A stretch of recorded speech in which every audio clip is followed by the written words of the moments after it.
Hi friends, എല്ലാവർക്കും എൻ്റെ പുതിയ വീഡിയോയിലേക്ക് സ്വാഗതം. എല്ലാവരും സുഖം തന്നെയെന്ന് വിചാരിക്കുന്നു. ഞാനിവിടെ സുഖം തന്നെ കേട്ടോ. ഇന്ന് ഞാനൊരു ദോശയാണ് കേട്ടോ ഉണ്ടാക്കിയിരിക്കുന്നത്. സാധാരണ നമ്മൾ ഉഴുന്നൊക്കെ വെള്ളത്തിലിട്ട് ഉഴുന്ന് കുതിർത്തി അരച്ചിട്ടൊക്കെ അല്ലേ ദോശ ഉണ്ടാക്കാറുണ്ടല്ലോ. അതിൽ നിന്നും വ്യത്യസ്തമായ രീതിയിൽ ഞാനിന്നൊരു കോക്കനട്ട് ദോശയാണ് കേട്ടോ ഉണ്ടാക്കിയിരിക്കുന്നത്. നല്ല സോഫ്റ്റാണ് ഇങ്ങനെ ഈ ദോശ ഉണ്ടാക്കി കഴിഞ്ഞാൽ. ഈ ദോശ ഉണ്ടാക്കിയ രാവിലെ ദോശ ഉണ്ടാക്കി കഴിഞ്ഞാൽ ഒരു പാത്രത്തിലാക്കി അടച്ചു വെച്ചാൽ വൈകുന്നേരം വരെ കേടാവാതിരിക്കും. നല്ല സോഫ്റ്റായിട്ടിരിക്കും, നല്ല ടേസ്റ്റിയാണ്. അപ്പോൾ അതെങ്ങനെയാണ് ഉണ്ടാക്കാൻ നമുക്കൊന്ന് നോക്കാം കേട്ടോ. വീഡിയോയിലേക്ക് പോകാം. അതിന് വേണ്ടി ഒരു കപ്പ് പച്ചരി, സാധാരണ നമ്മൾ ദോശയ്ക്കൊക്കെ ഉപയോഗിക്കുന്ന പച്ചരി വെള്ളത്തിലിട്ട് വെച്ചിട്ടുണ്ടായിരുന്നു കേട്ടോ. ഒരു 6 മണിക്കൂർ കുതിർത്ത് വെച്ചിട്ടുണ്ടായിരുന്നു. ആ അരി നല്ലപോലെ കഴുകി ഒരു മിക്സിയുടെ ജാറിലേക്ക് ഇട്ട് കൊടുത്തു. ആ അരി എടുത്ത അതേ കപ്പിൽ തന്നെ ഒരു കപ്പ് തേങ്ങയും കൂടി ചേർത്ത് കൊടുത്തു. തേങ്ങ ചിരകി വെച്ചിട്ടുണ്ടായിരുന്നു, ചിരകിയ തേങ്ങ. അപ്പോൾ ഒരു കപ്പ് അരിയും ഒരു കപ്പ് ചിരകിയ തേങ്ങയും ഒരു 1/4 കപ്പ് ചോറ്, വെളുത്ത ചോറാണ് കേട്ടോ. വെളുത്ത ചോറാണ് ഇട്ട് കൊടുത്തത്. അതിനാവശ്യത്തിന് ഉപ്പ്, ഒരു 1/4 ടീസ്പൂണ് ഈസ്റ്റും കൂടി ചേർത്ത് കൊടുത്തു കേട്ടോ. ഒന്ന് പുളിച്ച് വരാൻ വേണ്ടിയിട്ടാണ് ഈസ്റ്റ് ചേർത്തത്.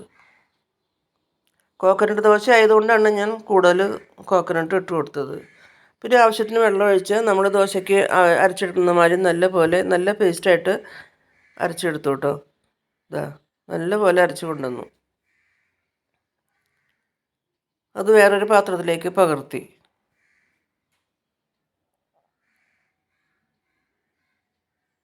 അതിനുശേഷം നല്ലപോലെ ഒന്ന് ഇളക്കി അടച്ചു വെച്ചു കേട്ടോ. നല്ലപോലെ ഒന്ന് ഇളക്കി അടച്ചു വെച്ചു.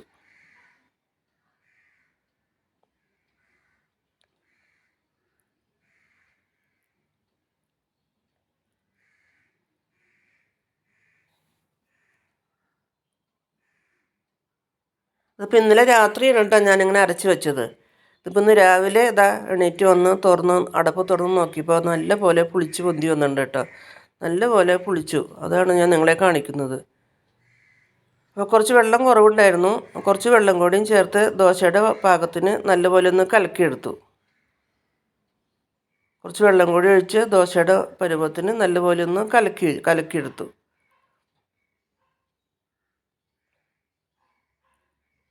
അപ്പം ഇനി ദോശയ്ക്ക് വേണ്ടിയിട്ടൊരു ചട്നി ഉണ്ടാക്കണ്ടേ. ഒരു വെറൈറ്റി ചട്നിയാണ് കേട്ടോ. ഒരു സാധാരണ ശരവണ സ്റ്റൈലിലൊക്കെ ചട്നിയാണ് ഞാൻ ഉണ്ടാക്കിയിരിക്കുന്നത്. നല്ല ടേസ്റ്റാണ്. അപ്പോൾ അതിന് വേണ്ടി ഒരു പാൻ അടുപ്പത്ത് വെച്ചു. അത് ചൂടായപ്പോൾ അതിലേക്ക് ഒരു സ്പൂൺ വെളിച്ചെണ്ണ ഒഴിച്ചു കൊടുത്തു. അതിലേക്ക് ഒരു സ്പൂണ് ഉഴുന്നും പരിപ്പ് ചേർത്ത് കൊടുത്തു കേട്ടോ. അതിന് ശേഷം ഒരു ടീസ്പൂണ് വെളുത്ത എള്ളും ഉഴുന്നും പരിപ്പും കൂടി ചേർത്ത് കൊടുത്ത് നല്ലപോലെ ഒന്ന് ഇളക്കിട്ടോ.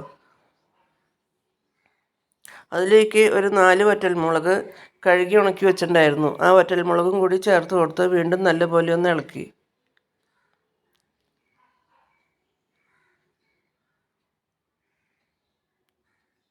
2 ഇതൾ കറിവേപ്പിൻ്റെ ഇതളും കൂടി ഇട്ട് കൊടുത്തു കേട്ടോ. അപ്പോൾ കറിവേപ്പിൻ്റെ ഇതളും സാധാരണ വറ്റൽമുളകും വെളുത്ത എള്ളും ഉഴുന്ന് പരിപ്പും എല്ലാം കൂടി നല്ലപോലെ ഒന്ന് ഇളക്കി. അതിനുശേഷം അതിലേക്ക് 4 വെളുത്തുള്ളിയുടെ തൊലി കളഞ്ഞ് വെച്ചിട്ടുണ്ടായിരുന്നു. ആ വെളുത്തുള്ളിയും ചേർത്ത് കൊടുത്തു. ഒരു സബോള കട്ട് ചെയ്ത് വെച്ചിട്ടുണ്ടായിരുന്നു. ഒരുവിധം കനത്തിലാണ് കേട്ടോ കട്ട് ചെയ്ത്. അങ്ങനെ അത്ര നൈസായിട്ടൊന്നല്ല സബോള കട്ട് ചെയ്ത്, ഒരു വിധം കനത്തിലാണ്. ഒരു സബോള കട്ട് ചെയ്ത് വെച്ചിട്ടുണ്ടായിരുന്നു, അതും ചേർത്ത് കൊടുത്തു. നല്ലപോലെ ഒന്ന് വഴറ്റണം. അതിനുശേഷം അതിലേക്ക് 2 തക്കാളി, നല്ല പഴുത്ത തക്കാളി ചെറുതായി കട്ട് ചെയ്ത് വെച്ചിട്ടുണ്ടായിരുന്നു, അതും ചേർത്ത് കൊടുത്തു. അപ്പോൾ എല്ലാം നല്ലപോലെ ഒന്ന് ഇളക്കി നമുക്കൊന്ന് വേവിച്ചെടുക്കണം കേട്ടോ. ഈ തക്കാളിയും സബോളയൊക്കെ നല്ലപോലെ ഒന്ന് വേവിച്ചെടുക്കണം. അതിനുവേണ്ടി നല്ലപോലെ ഒന്ന് ഇളക്കി ആ തക്കാളിയൊക്കെ നമുക്കൊന്ന് ആ കുഴലുകൊണ്ടൊന്ന് ഉടച്ചു കൊടുക്കാം. അതിനുശേഷം അതിലേക്ക് ആവശ്യത്തിനുള്ള ഉപ്പ് ചേർത്ത് കൊടുത്തു കേട്ടോ. ഉപ്പും ചേർത്ത് വീണ്ടും നല്ലപോലെ ഒന്ന് ഇളക്കി. എന്നും നമ്മൾ ഒരേപോലെയുള്ള ദോശയും ഒരേപോലെയുള്ള ചട്നിയൊക്കെ അല്ലേ കഴിക്കുന്നത്. അപ്പോൾ നമുക്ക് ഇടയ്ക്കൊക്കെ ഒരു വ്യത്യസ്ത രുചിയിൽ വ്യത്യസ്ത രീതിയിലൊരു ദോശയോ ചട്നിയൊക്കെ ഉണ്ടാക്കി നമുക്ക് കഴിക്കാമല്ലോ. നല്ലപോലെ ഇളക്കിക്കൊണ്ടിരിക്കുകയാണ് കേട്ടോ.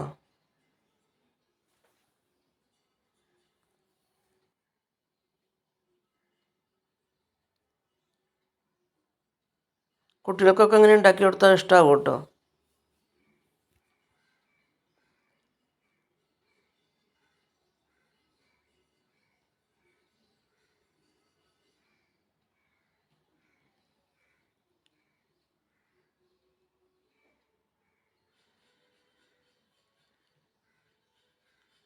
എന്നും നമ്മൾ ഒരേ സൈസ് ദോശയും ഒരേ സൈസ് ഇഡ്ഡലിയും ഉപ്പുമാവൊക്കെ അല്ലേ.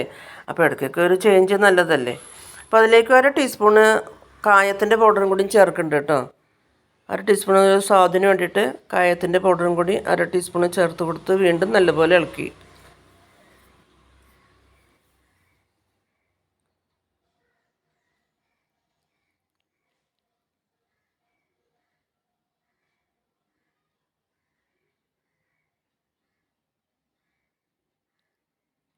അതിനുശേഷം അതിലേക്ക് 1 ടീസ്പൂണ് കാശ്മീരി മുളക് പൊടി ചേർത്ത് കൊടുത്തു.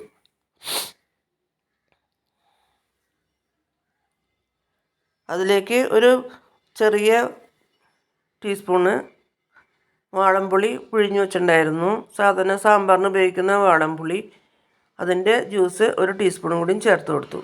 എല്ലാം നല്ലതുപോലെ വീണ്ടും നല്ലപോലെ ഇളക്കി നല്ലപോലെ വേവിച്ചെടുത്തു കേട്ടോ. കുറച്ച് വെള്ളം കൂടിയും ചേർത്ത് കൊടുത്തു.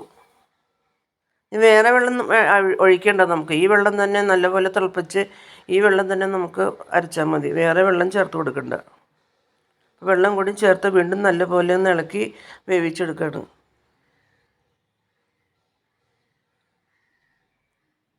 ഒരു മിനിറ്റ് ഒന്ന് അടച്ചു വെച്ച് വേവിക്കാം കേട്ടോ.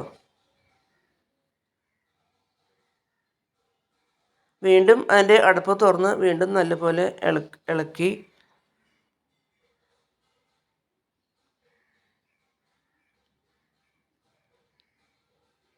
അതിൻ്റെ ഫ്ലെയിം ഓഫ് ചെയ്തു കേട്ടോ. ചൂടാറിയിട്ട് നമുക്ക് നല്ലപോലെ ഒന്ന് അരച്ചെടുക്കാം.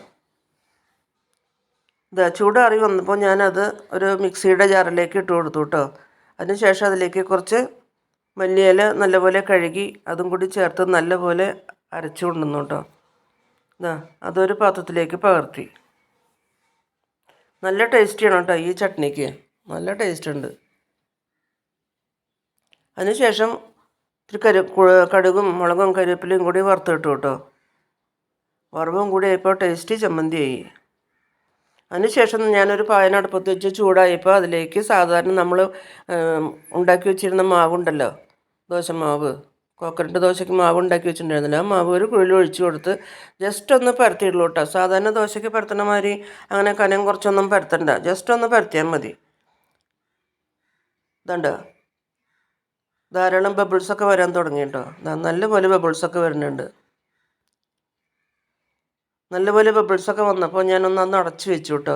ഇത് ഞാൻ മറിച്ചിടൊന്നും വേണ്ട, അടച്ചു വെച്ച് വേവിച്ചാൽ മതി. നല്ല സോഫ്റ്റായിട്ട് നല്ല വെന്ത് കിട്ടും.